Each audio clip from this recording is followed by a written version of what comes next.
워낙 복잡해지고 그 계통을 다시 살리기 위해서 발전기를 켜야 되고 전압을 맞춰야 되고 조정을 해야 되고 그다음에 이제 고객을 공급하기 위한 우리 차단기라고도 있는데 그 설비를 투입도 해야 되고 잘 들어가는지 확인도 해야 되고 엄청나게 시간이 오래 걸립니다. 그래서 정전이 안 생기게 하는 역할을 저희 한전이 하고 있고요. 송전망에 문제가 안 생기게. 대신 이제 전력거래소는 전력이 풍부하게 이제 스탠바이 할 수 있도록 만약에 이쪽 발전기가 고장이 나도 여기서 바로 공급할 수 있게 발전력을 높여서 뭐 이런 형태의 이제 그 예비력을 운영하는 그런 역할들을 하고 있습니다.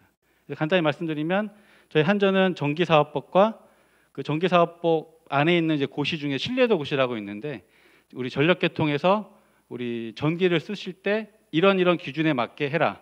그러니까 어떤 전압 기준을 맞춰줘야 되고요. 그다음에 주파수라고 하는 기준을 맞춰줘야 되고 이제 그런 정전 시간도 맞춰줘야 되고 뭐 이런 역할을 해주는 고시가 있고요. 그래서 저희는 여기 한전이 저 끝에 있는데 저희 한전은 이제 그 전기사업 허가라고 이제 아까 뭐 궁금하셨던 이제 발전 사업을 하시는 분들은 전기사업 허가를 받으셔야 돼요. 그리고 이제 전기를 쓰시는 분들은 공급 약관에 의해서 저희랑 전기 사용 계약을 하셔야 되고 그다음에 이 전기사업 허가를 받아서 발전허가 사업을 하시는 분들은 송배전 이용 규정이라는 제도를 통해서 한전의 망에 송전망 배전망에 접속을 했을 때 이제 그 사업자시기 때문에 이런 품질을 유지하겠다라는 걸 저희랑 계약을 하셔야 돼요. 그리고 계약을 하시고 들어오면 그 기준에 맞게 전력계통을 저희도 운영하지만 발전 사업자 그리고 이제 신재생 사업, 재생에너지 사업자 분들이 다 같이 운영을 하셔야 그 의무를 맞춰서 하셔야 됩니다.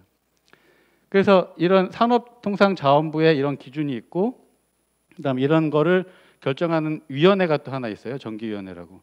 전기위원회에서는 아까 말씀드린 이런 인허가 승인, 그다음에 시장과 개통운영 감시, 한전과 거래소 발전회사 그리고 이제 분쟁 조정을 하는 역할을 담당하고 있습니다. 한전은 말씀드린 대로 송전과 배전 판매를 담당하고 있고 2001년도 저희가 전력산업 구조 개편이 되면서 한전은 딱 요 역할만 하고 이제 시장이란 걸 열었어요. 발전 사업을 이제 개방을 하면서 시장을 열었고 발전 사업자들이 자기가 발전할 수 있는 양을 이제 시장 입찰을 해라. 입찰을 하면 그 양만큼 사주겠다.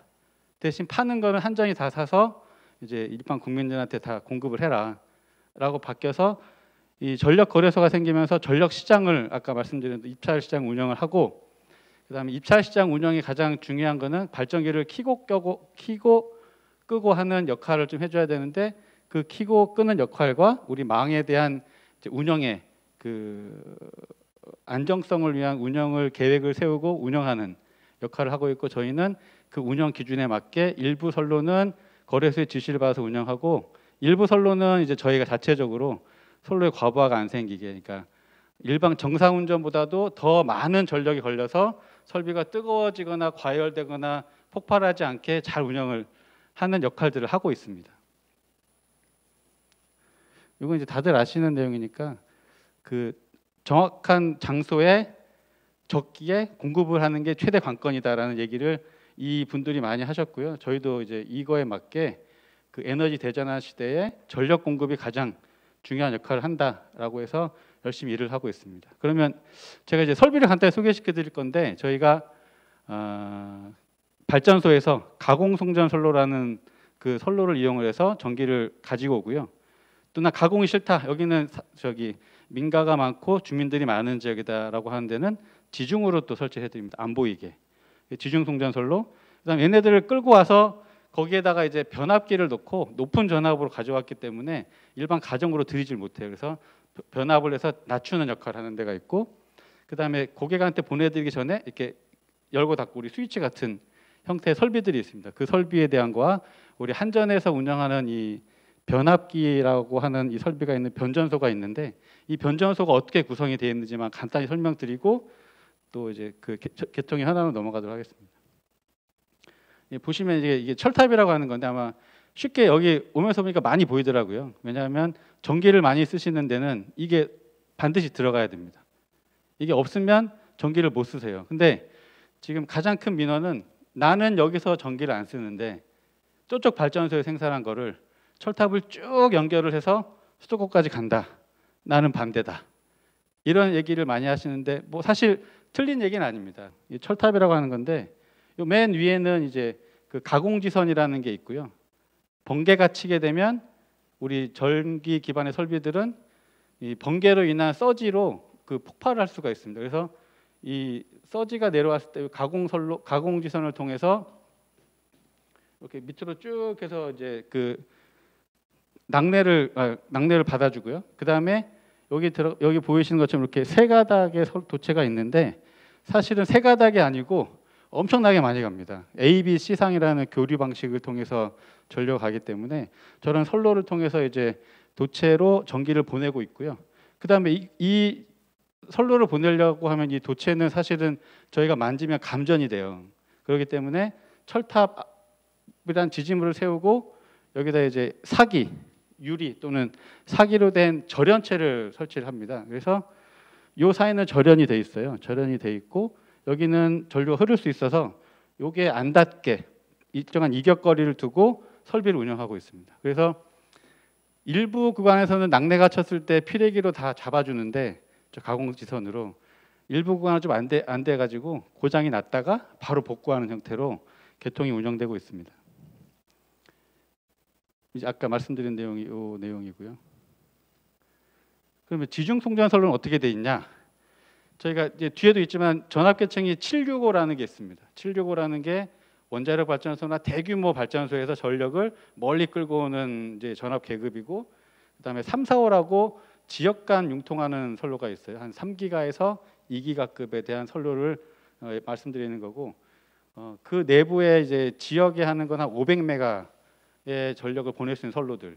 그게 이제 우리 345 같은 경우는 전력구라는 형태로 이렇게 구성이 되고요.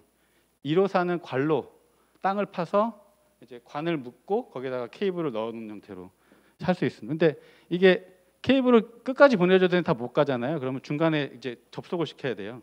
접속을 시키려면 여러 가지 공법을 통해서 그런 접속을 시켜주는데 저희는 이제 요 XLP란 케이블을 주로 쓰고 있고, 과거에는 이제 기름으로 절연한 케이블을 쓰고 있습니다.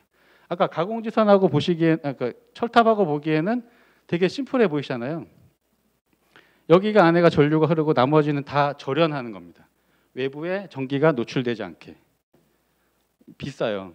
그리고 여기 전력구 설치하려면 돈이 가공선로의 설치 비용의 10배 정도 들기 때문에 그런 비용도 감안해서 저희가 설비를 계획해서 건설하고 있습니다.